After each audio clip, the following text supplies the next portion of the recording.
Bom dia, boa tarde, boa noite, boa madrugada, boa qualquer hora. Essa é a Conversa ao Pé do Rádio. Esse que vos fala é Rubem Gonzalez. Esse é o nosso canal, esse é o nosso portal. É daqui que a gente constrói uma trincheira do bom pensamento para encarar esse mundão de Deus que está aí. Segunda-feira, ontem nós tivemos uma live muito boa, esclarecedora. Ontem eu fiquei de patrão. Fiz a abertura, fui assistir, realmente eu recomendo, gente, uma maravilha. A gripe tá melhor, eu tô pior, mas a gripe tá melhor. Não, mentira, eu tô melhor também. E hoje, dadas as aberrações, eu pedi para vocês se inscreverem no canal, fazer aquele monte de coisa, porque já que eu sou civilizado, eu não xingo, eu não faço nada. Depois que mudou a direção do programa, eu botei o diretor no gancho, o diretor estava deixando eu xingar demais, aí ele agora virou assistente de diretoria para aprender a corrigir esse tipo de coisa, mas tudo bem. João Ferrugem assumiu a direção, sabe? E a educação que ele teve em Ferro Velho, essas coisas da vida, aprender com as sucatas humanas, ele acabou dando uma polida em mim. Viu que maravilha? Gente, ontem eu citei uma coisa, só para abrir aqui, hoje vai ser um monotema, raro, mas nós vamos fazer isso. Só uma coisa, só uma análise direta. Não importa o noticiário do dia, que isso aqui não é Jornal Nacional. A gente comenta porque é interessante. Ontem eu falei sobre um projeto de lei que tinha passado na Câmara, se chama Lei Mariana Ferrer, de violência institucional e política contra a mulher. Pena 4 anos de reclusão. Eu estou copiando aqui, chupando aqui o conteúdo do Rafael Queiroz, tá? Rafael, um abraço aí. O que ele botou lá, estou copiando inteiro. É tanta coisa virando crime contra a mulher que eu me pergunto o que será permitido fazer com a mulher. Praticamente nada, quiçá nem conversar. Eu falei que eu vou abordar todo aquele modernismo que houve na década de 20, aquela liberação feminina, criação de movimentos femininos, tá? Todas aquelas situações que nada tem a ver com a igualdade da mulher na sociedade, absolutamente nada. Aquilo era nicho de pessoas fazendo exatamente o que fazem hoje, vivendo da causa.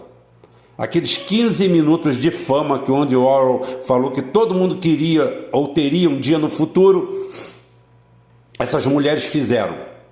Ou seja, o choque identitário que nós estamos tendo é o mesmo que nós tivemos entre as guerras. Semana de arte, tudo aquilo, aquela revolução toda, movimentos e mais movimentos feministas e outras coisas. Isso já aconteceu no passado. Entre a década de 20 e 30 aconteceu. O que nasceu daí? Hitler, Mussolini, Francisco Franco, Salazar, tá? E outros. Não vou dizer Stalin, porque Stalin cria a Constituição de 36, que é totalmente igualitária em relação à mulher. Igualitária. Deixa eu repetir de novo, igualitária. Porque o que esses grupos femininos querem são privilégios. Essa lei é uma exorbitância, é mais uma lei, mais um entulho que fere a Constituição Federal, mesmo essa fajuta que está aí. Porque lá há o amparo amplo ao cidadão. Existe o artigo 5º da Constituição Federal. Então tudo isso aqui é entulho. Mariana Ferrer, Maria da Penha, tudo isso é entulho. Entulho, entulho e entulho. E serve de quê? Serve única e exclusivamente de arma de extorsão, na maioria das vezes, por advogados inescrupulosos. E o que não falta é advogado inescrupuloso nesse país. E lá na vá. Vamos todos nessa. Mas o que nós temos que falar hoje é em cima das declarações. Não vou aqui comentar as declarações estapafúrdias, idiotas, imbecis, deslocadas, desconexas do Bolsonaro. O Bolsonaro realmente prova que só duas coisas são infinitas, não tem fim no mundo. O Einstein que falou isso, né? O universo e a idiotice humana. Só que ele guardava alguma dúvida sobre o universo. Talvez o universo fosse finito. A ignorância humana não. E hoje Bolsonaro prova isso. O ataque dele ao socialismo é uma coisa assim tão surreal, tão idiota, tão imbecil, que é até difícil de você comentar algo sobre o assunto. Mas eu vou tentar tratar isso como fenômeno. E esse fenômeno criou um texto, e esse texto provavelmente foi para o puro sangue, porque o Caio Castro ficou encarregado disso, mas enquanto não, ele é a matriz do nosso programa de hoje. Tentar explicar o que aparentemente é inexplicável. Porque nenhum canal progressista, ninguém tratou o Bolsonaro com maior respeito do que nós. Durante todo esse período nós abrimos o tabuleiro e falamos, as pedras estão aqui, ao contrário do que muito idiota, muito esquerdopata, porque também existe uma guerra de narrativas muito grande, né? As pessoas que querem derrubar o Bolsonaro para ser Bolsonaro no lugar do Bolsonaro. Como a briga das vacinas, não vou entrar nesse interim, não vou entrar no mérito disso aí, porque a gente vai desenvolver isso durante a semana, durante muito tempo ainda temos para falar isso. Como também vamos falar exatamente dos canais de clickbait. Eu vou pegar 4 canais especializados em clickbait, com 300, 400, 200 mil inscritos, e vou mostrar o que redunda o lixo que eles produzem todos os dias. Acabou, Flávio preso, Bolsonaro fora, isso é todo dia. E eu estendo meus pêsames a você e aos seus, se você efetivamente perde o seu tempo escutando esses lixos. Lixo, verdadeiro lixo, entulho de uma turma que panfleta para um lado ou simplesmente de uma forma muito mais simples está ali atrás de umas migalhas, alguma coisa, sem acrescentar nada à discussão, sem apresentar soluções, nada. O certo é eu chegar aqui e falar assim, Bolsonaro caiu, agora acabou para o Bolsonaro destrói tudo. Tem aí um monte, não vou citar aqui o nome deles agora, porque eu vou fazer um programa só sobre eles. Aí sim, eu vou citar esses nomes. Bolsonaro caiu. Então é isso, não vivemos disso, preferimos fazer uma análise, alguma coisa séria, e a coisa séria é isso. O que é o resultado? O governo Bolsonaro é o quê?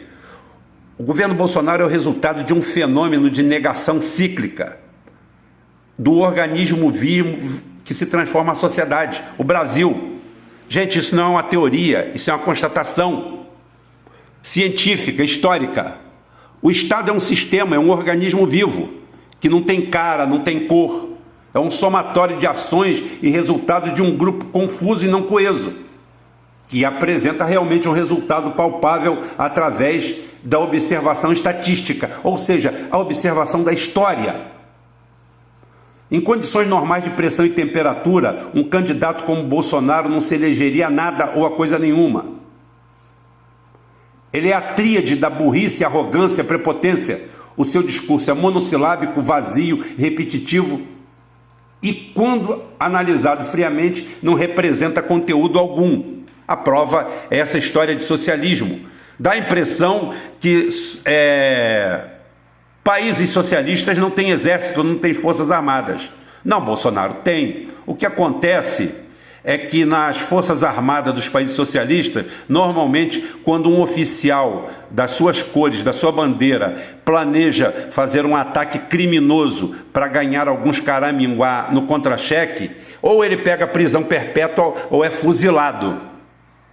É isso que acontece lá. E acontece em outros países também. Nos Estados Unidos não seria diferente, já que você gosta tanto de lamber as botas do pessoal de lá. Bolsonaro não tem capacidade de manobra, não tem capacidade de observação, não tem capacidade de enxergar o óbvio. Em todos os confrontos de ordem política que se apresenta, ele usa sua rede de influenciadores e seu conluios com a parte do judiciário, ou então é flagrosamente derrotado e humilhado, e os resultados podemos ver como exemplo máximo dessa estratégia as eleições municipais de 2020, em que pese seu tão propalado apoio popular pelos institutos de pesquisa de opinião, que normalmente dão a opinião de quem contrata a pesquisa, tudo é dinheiro, o resultado dos seus candidatos foram catastróficos e seus números pífios. Isso comparando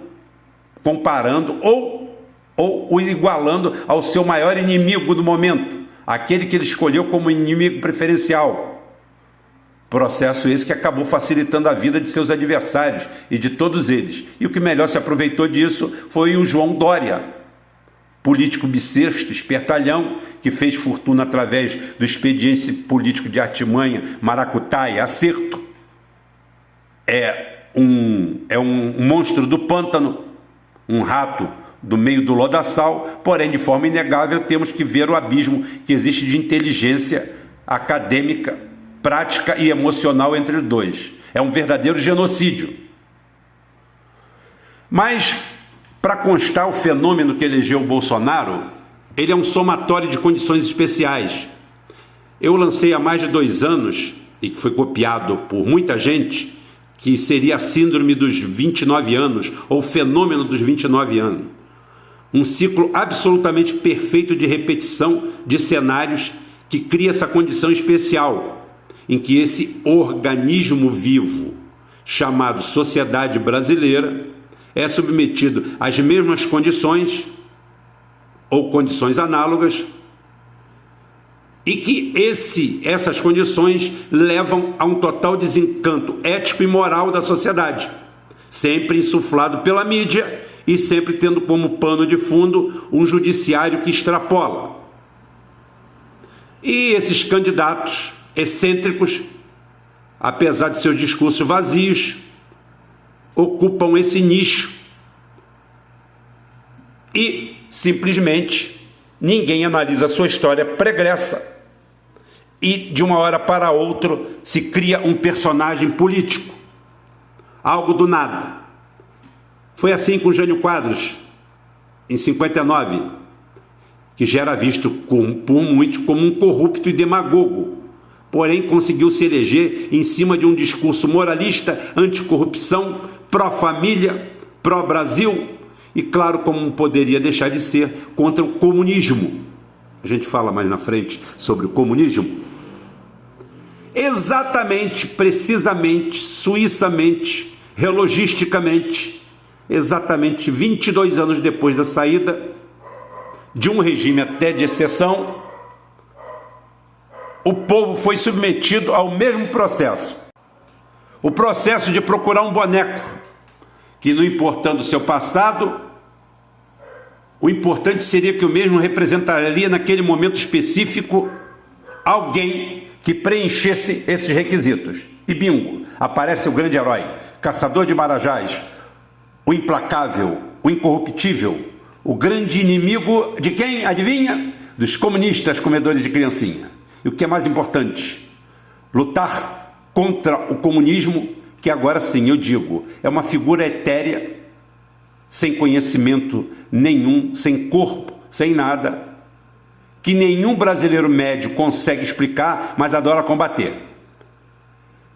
E mesmo assim, com seu passado altamente suspeito, suas ligações suspeitas, sua família suspeita, um oligarca do Nordeste, nascido e criado nas areias da Zona Sul do Rio de Janeiro e crescendo no ervanário farto de Brasília, elegem o nosso querido, amado, salve, salve,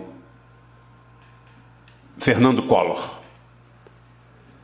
Agora, para fechar o caixão e concluir a tese, que só não vai virar um best-seller sociológico, porque foi criado por um simples técnico mecânico, esse que vos fala, um funcionário de segunda linha de uma empresa, porém que não se troca por ninguém, e chamo qualquer um para debate, para desafio, dentro da minha área e até fora dela. Esse grande mito aparece nos exatos, precisos, científicos 29 anos depois. Em 2018 nos deparamos no terceiro ciclo dessas figuras risíveis e patéticas, quase caricatas como a de Bolsonaro, que leva fácil a eleição presidencial e repetindo sem nenhuma criatividade o mesmo modelo viciado. Para isso nós temos exatamente todo o arcabouço da sociedade. Dessa vez a palavra de ordem são as redes sociais. Porém, todos esses presidentes também sofreram outro fenômeno semelhante, que foi o estreitamento radical do tempo de seus mandatos. E Bolsonaro não está livre disso.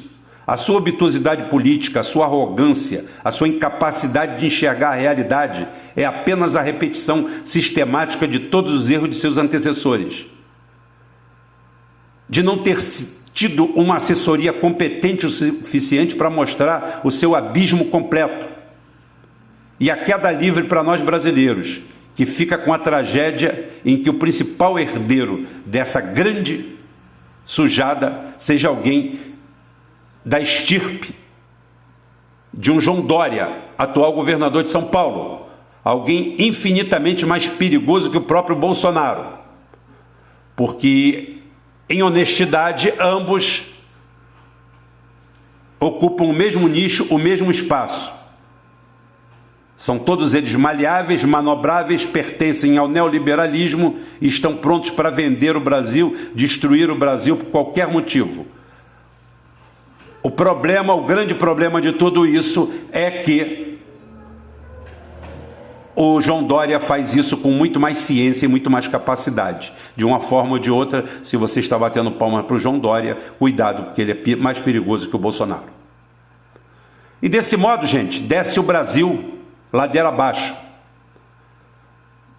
A primeira vez que o fenômeno se apresentou, o mesmo descambou em poucos anos por um regime de exceção, que no fim das contas ainda foi favorável. Não se mostrou tão ruim assim. Os nossos governos militares tiveram um nível de nacionalismo e de representação do povo maior do que muita gente poderia pensar. Nessa segunda vez que o mesmo fenômeno se apresenta, nós, os brasileiros, oramos pela queda do presidente Collor, cometendo uma grande tolice, achando que aquilo ali seria a solução. E essa solução nos entregou de corpo e alma ao neoliberalismo, que o mesmo em nenhum momento foi incomodado pelos governos ditos de esquerda, que na prática redundaram na continuidade pacífica de todo o processo de espoliação nacional. De todos esses pós-colapsos, quer seja Jânio Quadros, quer seja Fernando Henrique Cardoso e agora Bolsonaro, esse parece ser o quadro mais grave, porque nesse fenômeno dos 29 anos, ao contrário das outras vezes, sairemos piores e mais fracos, mais debilitados em relação ao mercado internacional, totalmente transformados em chacota. É difícil um país sobreviver a isso. Hoje Bolsonaro é motivo de risa e piada pelo mundo afora, aqui dentro. É um trabalho das políticas sociais, das redes sociais? É um trabalho da mídia atlantista que lhe virou as caras? Mas tem muito de talento próprio. Tem muito. Suas piadas toscas, sua falta de gosto, suas aparições mambembes, a sua claque de imbecis e declarações deploráveis mostram isso, que nós estamos indo para o pior pós-colapso da nossa história. Nós que colapsamos a cada a cada 29 anos, enquanto a mãe Rússia inventa ou parte da fênix que ressurge das cinzas, nós temos os vermes que retornam do esterco. E o Brasil, a cada 29 anos, deteriora, estraga, entra em processo de colapso, há um corrompimento geral de todas as suas correntes e o resultado, nós temos isso aí. Essa figura patética, essa figura ridícula que é o Bolsonaro. Como eu repito, ele é alvo hoje sim de uma guerra híbrida da qual ele se beneficiou. Ele é alvo sim de uma série de perseguições da mídia, das quais ele também se beneficiou. Ele se beneficiou de não ter participado dos debates, da Globo ter tratado ele como um grande amigão, enquanto torturava aos outros candidatos, fazendo a sua escolha em off, como sempre o fez. Não tanto em 59, porque não dava as cartas para isso. Era apenas mais uma rede de comunicação falida que precisou, em 1965, 66, com um aporte gigantesco do dinheiro da CIA via grupo Time Life, se transformar no que se transformou. Mas isso aí é matéria para o Geoforça. O Geoforça essa semana está junto comigo convalescendo. Eu fico doente, meus canais ficam doentes também, mas aqui é diferente. Aqui eu tenho uma equipe de apoio, o Geoforça é mais calcado em cima da minha figura. Então é isso, gente. Conselho que fica para hoje, o Bozo falava que era sempre rir, né? Da papai papudo, aqueles negócios todos, aquelas coisas da infância de quem não teve infância, como eu. Estou sempre criança. O que eu poderia dizer é o seguinte: o caminho mais próximo, mais fácil hoje para se livrar de um Bolsonaro é esse caminho do terremoto, do impeachment, da clickbait, coisa que não existia naquela época, mas pode ter certeza que a sordidez humana, ela atravessa séculos, ela se usa da ferramenta do momento. Então, seria resistir a isso tudo e levarmos o Bolsonaro até o final, até que ele saia dali como um tapete esmagado, pisado por todos, destruído por todos. Mostrar a todo mundo que não há paliativo, que ninguém vai tomar vidrinho de Novalgina, gotinha de dipirona para tratar fratura exposta, que nós não vamos tratar infecção terminal, gangrena, passando unguento e receita caseira. Não dá. É isso que nós fizemos as outras duas vezes e nas duas nos demos muito mal. Na primeira delas até nem tanto, volto a falar. Mas a segunda foi catastrófica. E a terceira simplesmente é a farsa de todo o sistema. Espero que vocês tenham gostado do conteúdo de hoje, totalmente sem palavrão, totalmente adequado aos novos tempos, o campo de concentração da Jô. É isso aí. No final, a gente criou um campo de concentração das nossas ideias ruins. A gente coloca todas elas lá e tenta ser o mais transparente possível. A gente tenta colocar com a forma transparente e que você possa mostrar para a vovó, para papai, para o titio, para os amigos da farmácia e mostrar que esse careca feioso aqui também sabe falar sem usar esses advérbios de intensidade que às vezes fazem tanta falta, mas por uma opção, por uma escolha, não faremos mais uso deles. Claro, uma hora ou outra pode escapulir tudo acontece, mas tudo bem. Gente, ficamos por aqui, segunda-feira, um abraço, até amanhã se Deus quiser, Ele há de querer.